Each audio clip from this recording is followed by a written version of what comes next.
अरे ये भगवान श्री कृष्ण हाथ में रजिस्टर लिए कहाँ दौड़े चले जा रहे हैं? अरे ये तो धरती की तरफ जा रहे हैं, पर क्यों?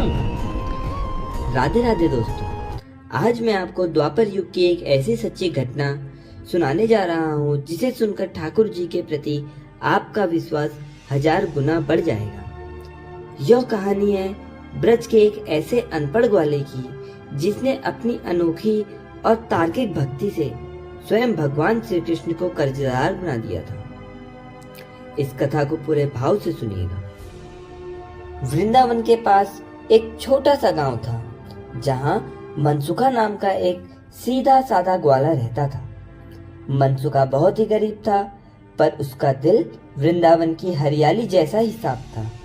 वह पढ़ा लिखा नहीं था, उसे कोई मंत्र या पूजा की विधि नहीं आती थी, लेकिन उसने गांव के पुरोहित से एक बात सुन रखी थी कि ठाकुर जी हर जीव का हिसाब रखते हैं और वो कभी किसी का कर्ज नहीं रखते। मनसुखा ने इस बात को अपने दिल से लगा लिया।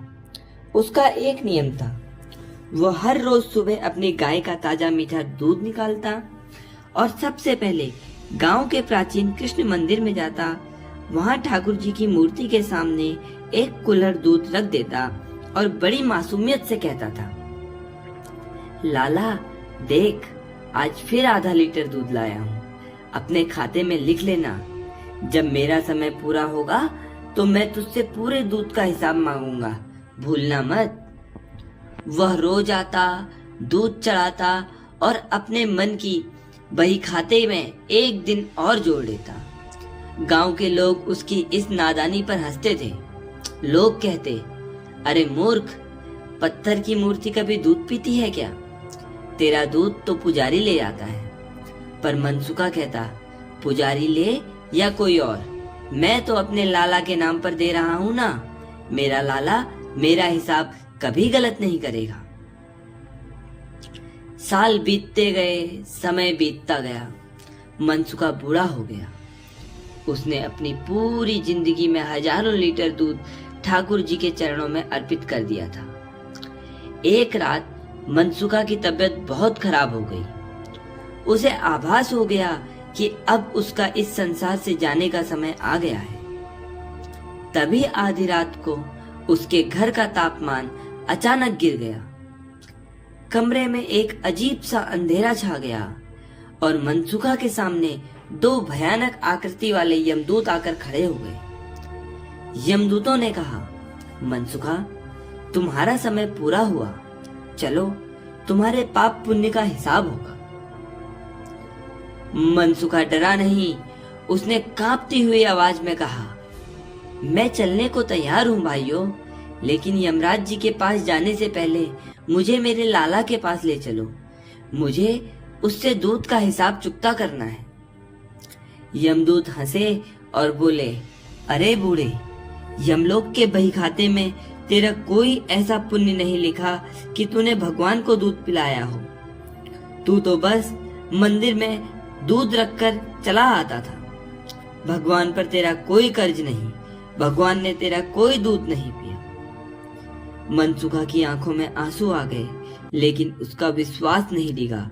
उसने चीख कर कहा, नहीं, मेरा लाला झूठा नहीं हो सकता। उसने पुरोहित के मुंह से कहलवाया था कि वो किसी का कर्ज नहीं रखता। तुम मुझे उसके पास ले चलो या फिर उसे यहाँ बुलाओ। जैसे ही मनसुखा ने पूरे अधिकार और तड़प से अपने लाला को पुकारा, वैसे ही कुटिया का वो भयानक अंधेरा पल भर में गायब हो गया। पूरी कुटिया में 1 करोड़ सूर्यों जैसी दिव्य शीतल रोशनी फैल गई। यमदूत भय से कांपते हुए पीछे हट गए और घुटनों के बल बैठ गए। तभी उस दिव्य प्रकाश के बीच से साक्षात पीतांबरधारी, मोर मुकुट पहने, मंद मंद मुस्कुराते हुए श्याम सुंदर हमारे श्री कृष्ण प्रकट हो गए। उनके हाथों में कोई सुदर्शन चक्र नहीं था, बल्कि उनके एक हाथ में सोने का एक बहुत बड़ा बही खाता था और दूसरे हाथ में मोर पंख की कलम थी। भगवान कृष्ण ने मुस्कुराते हुए मनसुखा की तरफ देखा और बोले, अरे मनसुखा भाई, यमदूतों से क्यों लड़ रहा है? देख, मैं तेरा पूरा हिसाब लेकर आया हूँ। तूने मुझे पूरे जीवन में 41,250 कुल्हड़ दूध पिलाया है। तेरा एक भी दिन का हिसाब गलत नहीं है। मनसुखा भगवान के इस रूप को देखकर रो पड़ा। वो उनके चरणों से लिपट गया और बोला, लाला, तू सच में आ गया। लेकिन यमदूत तो कह रहे थे तूने दूध पिया ही नहीं, वो तो पुजारी ले जाता था। श्री कृष्ण ने मुस्कुराते हुए मनसुखा के सिर पर हाथ रखा और बोले, मनसुखा, जब तू सच्चे भाव से मेरे सामने दूध रखता था तो भौतिक रूप से उसे भले ही पुजारी ग्रहण करता था, लेकिन उस दूध के पीछे छिपे तेरे निष्कपट प्रेम और भाव का आचमन साक्षात मैं करता था। संसार केवल वस्तु देखता है मनसुखा, पर मैं उस वस्तु के पीछे का समर्पण देखता हूँ। तूने मुझे इतना प्रेम दिया कि मैं तेरा कर्जदार बन गया। और ब्रज का नियम है कि कृष्ण कभी किसी का कर्ज रखकर उसे यमलोक नहीं जाने देता। भगवान ने यमदूतों की तरफ देखा। यमदूतों ने हाथ जोड़कर सिर झुका लिया। कृष्ण ने मनसुखा का हाथ पकड़ा और बोले, चल भाई, अब तेरा खाता इस मृत्युलोक से बंद होकर हमेशा के लिए मेरे गोलोक धाम में खुल गया है। अगली सुबह जब गांव वालों ने मनसुखा की कुटिया खोली तो उसका पार्थिव शरीर वहां शांति से लेटा हुआ था। उसके चेहरे पर एक अलौकिक मुस्कान थी और पूरी कुटिया में साक्षात माखन और चंदन की दिव्य सुगंध महक रही थी।